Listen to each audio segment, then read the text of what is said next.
bien-aimés dans le Seigneur, nous vous disons Shalom dans le nom du Seigneur Jésus-Christ. Nous sommes encore fidèles au rendez-vous ce matin pour nous entretenir avec vous sur un thème très important intitulé « Les stratagèmes du diable ». Et il ne suffit pas seulement de connaître que le diable existe, mais il importe encore beaucoup plus de connaître son mode opératoire. Alors, les stratagèmes, qu'est-ce? Un stratagème, c'est une ruse de guerre. Notre adversaire, le diable, utilise un certain nombre de techniques, il utilise un certain nombre de stratégies, il organise et exécute un certain nombre d'opérations dans le but d'avoir l'ascendance sur ses ennemis qui sont le chrétien. Et nous avons le devoir de parler de lui, c'est-à-dire du diable, mais tout en restant dans le contexte de ce que la Bible nous révèle sur le diable. Nous n'allons pas ici faire l'exaltation de l'ennemi au point de lui donner la place qu'occupe notre Seigneur Jésus-Christ. Nous n'allons pas entrer dans ses profondeurs. Nous allons rester dans le contexte de ce que prescrit la Bible, ce que nous pouvons connaître sur le diable. Et reconnaître qu'il existe et parler de lui, au-delà de ce que la Bible nous révèle sur lui, c'est courir un grand danger. C'est lui accorder l'importance qu'il ne mérite pas. Voyons à présent, sans être exhaustif, quelques points concernant les stratagèmes du diable. Nous devons savoir que nous sommes dans une lutte permanente chaque jour, chaque minute de notre vie qui passe. Il y a une guerre permanente entre les enfants de Dieu et le diable. Et le diable utilise certains stratagèmes. Nous avons dit que pour avoir l'ascendance sur ses ennemis, pour déstabiliser le chrétien, pour renverser d'autres et au besoin les tuer. Alors si vous ne connaissez pas comment il opère, ça sera difficile de pouvoir le démasquer. Raison pour laquelle nous mettons cet enseignement à la disposition des enfants de Dieu pour qu'ils sachent comment démasquer le diable dans certains domaines de leur vie. Vous devez savoir que le premier stratagème que le diable utilise dans la vie de chrétien consiste à maintenir le peuple de Dieu dans l'ignorance. Donc, le premier stratagème du diable, c'est l'ignorance. Le diable veut tenir le chrétien dans l'ignorance pour qu'il ne sache pas leur nouvelle identité en Christ. Un chrétien qui ne connaît pas sa nouvelle identité en Christ, un chrétien qui ne connaît pas les retombées de l'œuvre de la croix sur sa vie, c'est un chrétien qui sera toute sa vie dans la peur. C'est ainsi que dans nos églises, nous avons des chrétiens qui crient quand ils voient un rat, qui crient quand ils voient un cancrélat ou un chat qui miaule, alors que le pouvoir qui est en lui, par manque de connaissances, il ne sait pas qui il est en Jésus-Christ. La Bible dit dans Osée chapitre 4 verset 6 que mon peuple est détruit faute de connaissances. Quand on ne connaît pas, on devient la proie facile du diable. Et le diable veut maintenir les gens dans l'ignorance. Parce que la Bible dit, vous connaîtrez la vérité et la vérité vous affranchira. Quand quelqu'un a la connaissance, c'est quelqu'un qui est affranchi. C'est quelqu'un qui est libre. C'est une personne qui a la connaissance de son Dieu, qui a la connaissance de sa nouvelle identité en Christ et qui sait faire usage de la puissance contenue dans le nom du Seigneur Jésus-Christ. Une personne qui ne connaît pas, c'est une personne qui est dans l'ignorance. Une personne qui est dans l'ignorance, c'est une personne qui sera dans l'esclavage. C'est une personne qui sera la proie facile du diable et le diable pourra faire avec lui tout ce qu'il veut. Laisse-moi vous dire que le diable peut vous laisser prier pendant 365 jours. Mais s'il sait que ce sont des prières faites dans l'ignorance, parce que comment vous allez même prier? On prie sur base de la parole de Dieu. Quelqu'un qui est ignorant risque de faire même une prière qui est contraire à la parole de Dieu. Parce que c'est une prière faite dans l'ignorance. Alors, les diables veulent maintenir les chrétiens dans l'ignorance. Cette ignorance se manifeste par un manque des enseignements bibliques. Parce qu'on acquiert la connaissance par les enseignements bibliques. On acquiert la connaissance par la méditation personnelle de la parole de Dieu. On acquiert la connaissance par le partage de la parole de Dieu. Mais quand vous regardez dans nos églises aujourd'hui, toutes ces choses que je viens d'énumérer n'existent presque pas.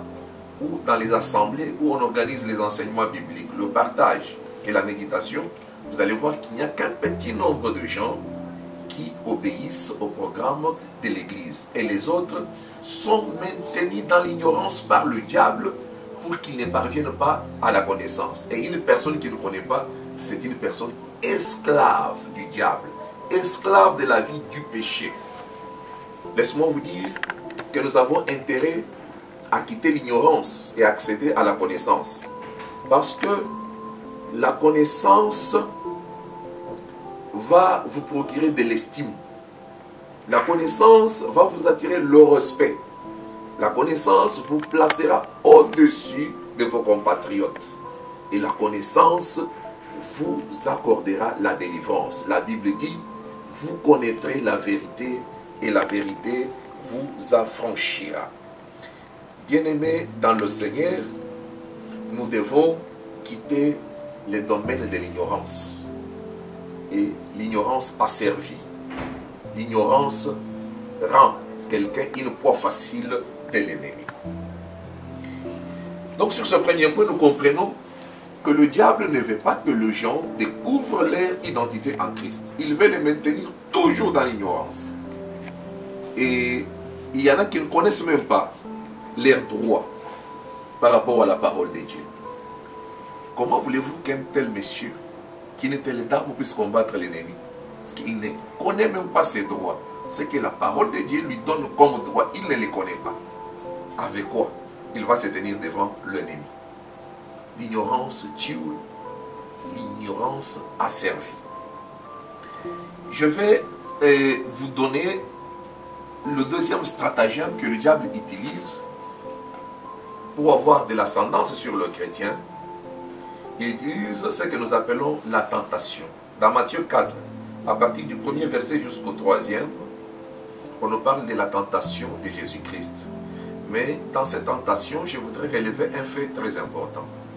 La Bible dit que Jésus a jeûné pendant 40 jours et 40 nuits. Et il y eut faim. C'est lorsqu'il a eu faim que le diable s'est présenté devant Jésus-Christ en lui disant, si tu es fils de Dieu, transforme ces pierres en pain. Mais Jésus lui répliqua en disant, il est écrit, l'homme ne vivra pas seulement du pain, parce qu'il avait la connaissance. Alors qu'est-ce que le diable fait dans la tentation? Dans la tentation, le diable prend un désir normal, un besoin tout à fait naturel. Il l'amplifie. Il rend ces besoins-là pressants dans votre vie. Et il met en face de ces besoins une solution raccourcie, mais qui est contraire à la parole de Dieu. Afin que vous tombiez dans ce piège et qu'il ait le contrôle de votre vie et qu'il ait la possibilité de vous atteindre facilement. Donc dans la tentation, le diable vient avec une technique, c'est laquelle il rend un besoin naturel pressant. La faim, c'est un besoin tout à fait naturel. Tous nous mangeons. Mais il amplifie ces besoins-là. Et en amplifiant ces besoins, il met au devant de vous une solution. Une solution raccourcie à votre problème, à votre besoin pressant, mais laquelle solution ne vient pas de la part de Dieu. Laquelle solution est un piège de sa part. Et une fois que vous adoptez pour avoir cette solution, il a le contrôle de votre vie il peut vous contrôler facilement et il peut faire de vous tout ce qu'il veut. Il y a plusieurs sortes de tentations. Nous allons parler ici des tentations de 3 ordres, sans être exhaustif.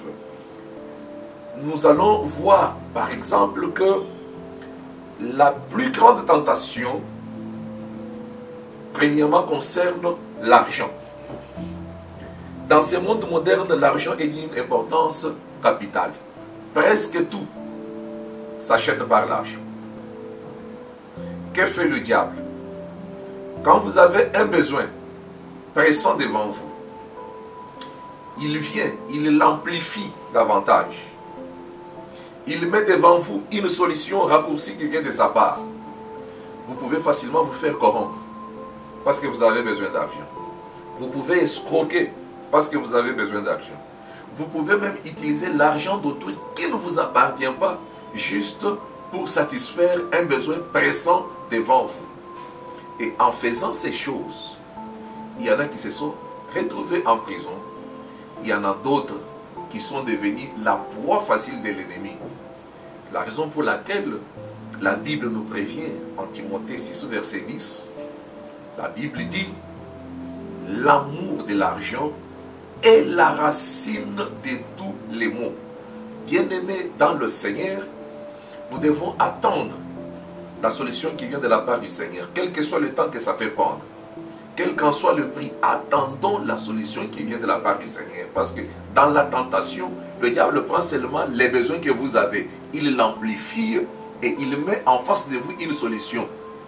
La solution qui ne vient pas de Dieu, la solution qui vient de lui, afin de pouvoir vous contrôler, afin de pouvoir vous asservir. C'est dans ce même ordre d'idée qu'aujourd'hui, à cause de la soif, à cause de la cupidité, à cause de l'amour de l'argent, que même les serviteurs de Dieu tombent dans le piège du diable. Il y en a qui vendent des prophéties, il y en a qui vendent la guérison, il y en a qui vendent les miracles, alors que la Bible nous dit: vous avez reçu gratuitement, donné aussi gratuitement. Donc plusieurs d'entre nous sont tombés dans les ministères de Géasi, ministère de cupidité, juste parce qu'ils avaient des besoins pressants devant eux. Et n'ayant pas obtenu une solution rapide venant de la part de Dieu, ils ont opté pour la solution proposée par le diable.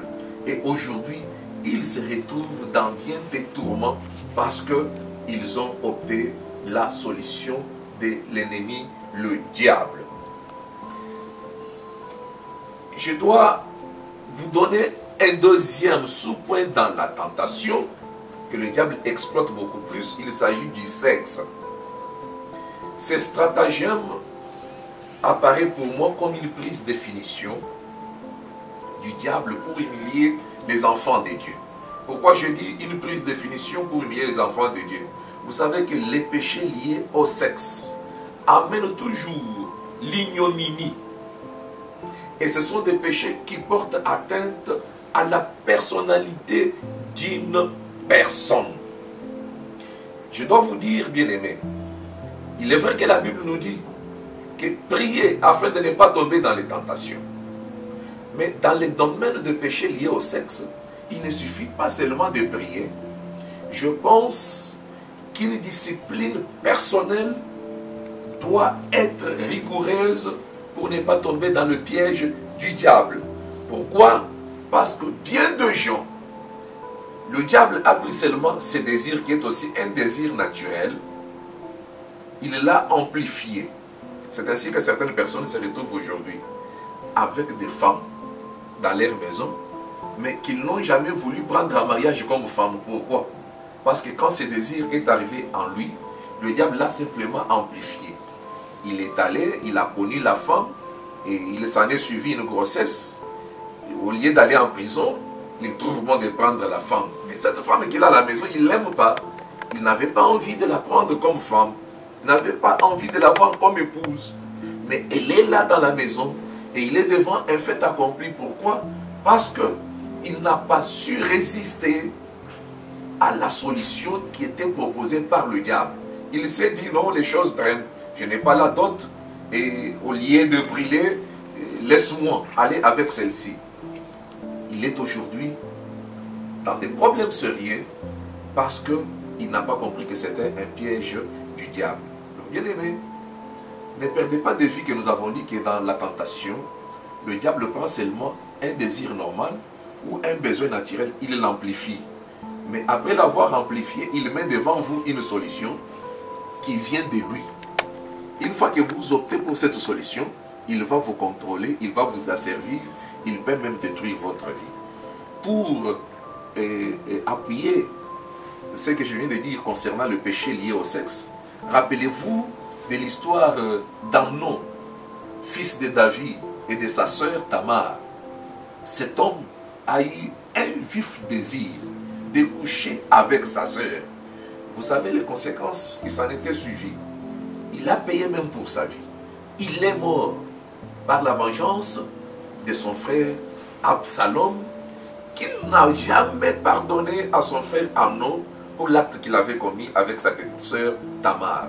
Vous voyez comment le diable peut contrôler facilement notre vie à travers la tentation. Vous voyez comment le diable peut nous asservir. Vous voyez comment le diable peut parvenir même à donner la mort à une personne si elle n'est pas en mesure de contrôler ce qui lui arrive quand il est dans la tentation. Nous avons intérêt à ne pas céder aux tentations. Et le troisième sous-point dans la tentation, je parle du pouvoir. Vous savez, le désir d'être à tout prix à un poste de responsabilité, la soif d'avoir à tout prix les pouvoirs, quel qu'en soit le prix, a poussé beaucoup de gens à faire ce qu'on appelle l'abus du pouvoir. Il y en a qui ont sacrifié les femmes, il y en a qui ont sacrifié les enfants, il y en a qui ont sacrifié les frères et sœurs, qui ont même organisé ce que je peux appeler un génocide familial pour accéder au pouvoir. Et je prends l'histoire qui s'est passée dans Juge, chapitre 9, verset 1er jusqu'au 5e, l'histoire d'Abimelech qui est allé aux habitants de Sichem pour qu'il l'aide à tuer ses frères. Il a exterminé tous les membres de sa famille, excepté Jotam qui s'était enfoui. Et tout cela au nom du pouvoir. C'est pourquoi je dis, le pouvoir à tout prix, un besoin pressant, une soif pressante d'accéder au pouvoir peut pousser quelqu'un à faire n'importe quoi et à tuer au besoin s'il le faut. Mais une fois que vous le faites, sachez bien que vous êtes déjà sous l'emprise du diable, sachez bien que vous êtes déjà sous le contrôle de l'ennemi. Le troisième point, parce que le premier point je parlais de l'ignorance, le deuxième point je parlais de la tentation, et j'ai énuméré les sous-points dans la tentation. Je parlais de l'argent, je parlais du sexe, et je parlais du pouvoir. J'ai dit que je ne suis pas exhaustif, il y a plusieurs points, mais je prends les points phares pour éclairer le peuple de Dieu qui me suit ce matin. Alors le troisième point dans les stratagèmes du diable, ou les troisième stratagème que le diable utilise pour avoir le chrétien, ce sont les épreuves. Vous serez peut-être étonné, parce que contrairement à la tentation qui vient de la part du diable, selon Jacques 1, 13, 15, qui dit ce qui suit: que personne lorsqu'il est tenté ne dise c'est Dieu qui me tente, car Dieu ne peut être tenté par le mal et il ne tente lui-même personne. Mais chacun est tenté quand il est attiré et amorcé par sa propre convoitise. Puis la convoitise, lorsqu'elle a conçu, enfante le péché, et le péché étant consommé, produit la mort. Les épreuves, contrairement aux tentations, les épreuves viennent de la part de Dieu. Les épreuves sont comme un examen que Dieu met devant nous pour éprouver notre foi. Et laisse-moi vous dire qu'il n'y a pas un seul enfant de Dieu qui peut mener une vie terrestre sans épreuve. Donc l'épreuve vient de la part de Dieu. Mais qu'est-ce que le diable vient faire dans les épreuves? Dans les épreuves, le diable cherchera à faire comprendre à quelqu'un, primo, que Dieu ne l'aime pas. Deuxièmement, que Dieu ne les connaît pas. Troisièmement, que Dieu n'écoute même pas ses prières. Par rapport aux difficultés que vous allez traverser, par rapport à un certain nombre de souffrances par laquelle vous allez passer, le diable risque de vous faire croire que vous n'êtes pas le bien-aimé de Dieu, que Dieu ne vous connaît pas et que Dieu n'écoute même pas vos prières. Alors l'objectif poursuivi par le diable dans les épreuves, c'est quoi? C'est anéantir la foi d'une personne. La Bible dit, sans la foi, nul ne peut lui être agréable. Il peut passer par n'importe qui. Il peut passer par nos frères et sœurs. Il peut passer par nos ennemis. Il peut passer par nos amis. Il peut passer même par notre propre pensée pour nous souffler l'un des points que j'ai énumérés ici, pour nous faire croire que nous ne sommes pas aimés de Dieu, pour nous faire croire que Dieu ne nous connaît pas, pour nous faire croire que Dieu n'écoute pas nos prières. Et autrement, nous n'allions pas vivre ou bien passer la situation par laquelle nous sommes en train de traverser. Alors, bien aimé dans le Seigneur, ici, le but poursuivi par le diable, c'est d'anéantir la foi, pour que quelqu'un n'ait pas la foi. Vous pouvez faire des tonnes et des tonnes de prières. Vous pouvez aller à l'église du 1er janvier jusqu'au 31 décembre. Mais si vous n'avez pas la foi, vos prières sont sans valeur. Et l'ennemi connaît les Écritures. Il sait qu'il est écrit que sans la foi, nul ne peut lui être agréable. Et une fois qu'il a anéanti la foi, il vous laisse poursuivre votre bonhomme de chemin, sachant bien que vous ne faites que perdre le temps dans les choses de Dieu. Le quatrième point, ou l'avant-dernier point, je parle d'une occupation interminable, une intense activité. Et ici, je voudrais que vous me compreniez bien. La Bible nous exhorte à travailler. Et la Bible dit même que celui qui ne travaille pas ne mange pas non plus. Mais faites attention. Un travail interminable, un travail aux allures d'une corvée dans votre vie peut être un piège. Et je m'explique avec un passage de la Bible. Quand nous regardons dans le livre d'Exode, nous allons lire les livres d'Exode, chapitre 5. Chapitre 5, nous lisons du 3e verset jusqu'au 9e verset. La Bible dit ceci. Ils dirent, les dieux des Hébreux nous est apparu. Permets-nous de faire 3 journées de marche dans le désert pour offrir des sacrifices à l'Éternel afin qu'il ne nous frappe pas de la peste ou de l'épée. Et les rois d'Égypte leur dit, Moïse et Aaron, pourquoi détournez-vous le peuple de son ouvrage? Allez à vos travaux. Pharaon dit, voici ce peuple est maintenant nombreux dans le pays, et vous lui feriez interrompre ses travaux. Et ce jour même, Pharaon donna cet ordre aux inspecteurs du peuple et aux commissaires. Vous ne donnerez plus comme auparavant de la paille au peuple pour faire des briques, qu'ils aillent eux-mêmes le ramasser. Qu'ils aillent eux-mêmes se ramasser de la paille. Vous leur imposerez néanmoins la quantité de briques qu'ils faisaient auparavant. Vous n'en retrancherez rien, car ce sont des paresseux. Voilà pourquoi il crie en disant, allons offrir des sacrifices à notre Dieu. Que l'on charge de travail ces gens, qu'ils s'en occupent et ils ne prendront plus garde à des paroles de mensonges. J'aime bien le 9e verset que je reprends. Que l'on charge de travail ces gens, qu'ils s'en occupent, ils ne prendront plus garde à des paroles de mensonges. Moi, je voudrais que vous remplaciez les paroles de mensonges par que l'on charge de travail ces gens, qu'ils s'en occupent et ils ne prendront plus garde à la prière. Ils ne prendront plus garde à l'adoration.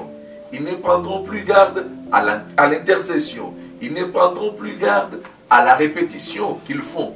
Et mettez là tout ce que le Seigneur vous a confié comme charge au sein de l'Église. Vous comprenez qu'ici, Pharaon va encore charger son peuple pour dire qu'ils doivent travailler, et ils doivent travailler durement. On augmente le volume du travail et on ne leur permet pas d'avoir un temps de repos. On ne leur permet pas d'avoir un temps à consacrer à Dieu. Regardez dans ce que vous faites, bien-aimés dans le Seigneur. Est-ce que ce travail vient de la part de Dieu? Est-ce que Dieu peut-il se contredire? Vous donner un travail et en même temps vouloir que vous puissiez vous éloigner de lui? Est-ce que ce n'est pas un piège du diable pour vous éloigner de votre Créateur? Nous ne refusons pas que les gens travaillent. Mais si vous travaillez et que vous disposez d'un temps, petit soit-il, qui vous permet d'être dans la présence du Seigneur, gloire à Dieu. Mais un travail qui vous prive complètement et totalement le temps d'être devant la face de votre Seigneur, je doute fort qu'il vienne de la part du Seigneur. Et je crois que ça peut être un piège de l'ennemi, comme Pharaon l'avait fait avec les enfants d'Israël. Le dernier point sur lequel je vais chuter, je parle de la distraction. Et pour comprendre ce que je vais dire dans la distraction, je voudrais d'abord qu'on lise 2 Samuel, chapitre 11, à partir du premier verset. La Bible dit, l'année suivante, au temps où les rois se mettaient en campagne. Je peux reformuler autrement. L'année suivante, au temps où les rois avaient coutume d'aller en campagne, d'aller à la guerre, David envoya Joab avec ses serviteurs et tout Israël pour détruire les fils d'Amnon et pour assiéger Rabat, mais David resta à Jérusalem. Il resta à Jérusalem non parce qu'il était malade. Il resta à Jérusalem non parce qu'il avait un autre travail à faire, mais il décida de son propre gré de rester à Jérusalem. Or, le dernier point, je parle de la distraction comme un stratagème que le diable utilise. La Bible dit que c'était le temps où les rois se mettaient en campagne, le temps où les rois sortaient avec leur peuple pour aller à la guerre. Mais c'est ce temps-là que David, lui, décide de rester à la maison. Bien-aimé, je parle de la distraction ici, dans un contexte bien précis. Vous savez que la distraction elle-même se définit comme le fait de porter son attention sur un objet autre que celui sur lequel elle devait l'être. Donc, la distraction n'est rien d'autre qu'une attention déplacée sur son objet. En termes clairs, la distraction, c'est une attention déplacée sur son objet. Mais, les temps où les rois allaient en campagne pour combattre, David reste à la maison. Et je veux que vous me compreniez, la distraction dont je parle ici, je parle de la distraction par rapport à la tâche ou à la mission confiée par Dieu. Quand quelqu'un se dérobe de la tâche ou de la mission lui confiée par Dieu, sans motif valable, cette personne-là est dans la distraction. Et quand vous êtes dans la distraction, le diable vous suivra là où vous êtes et il vous donnera un autre devoir à domicile. Regardez que pour être resté à la maison sans motif valable, il se mettra sur son balcon, il apercevra Bathsheba, la femme d'Uri, avec laquelle il va coucher. Et vous savez que c'est une femme qui a une longue histoire avec David. Chaque fois que nous ne faisons pas ce que Dieu nous a demandé de faire, c'est que nous sommes dans la distraction. Et quand nous sommes dans la distraction, pour des raisons inavouées, pour des raisons qui ne sont pas valables devant la face de Dieu, le diable nous suivra où que nous soyons pour nous donner son devoir à lui.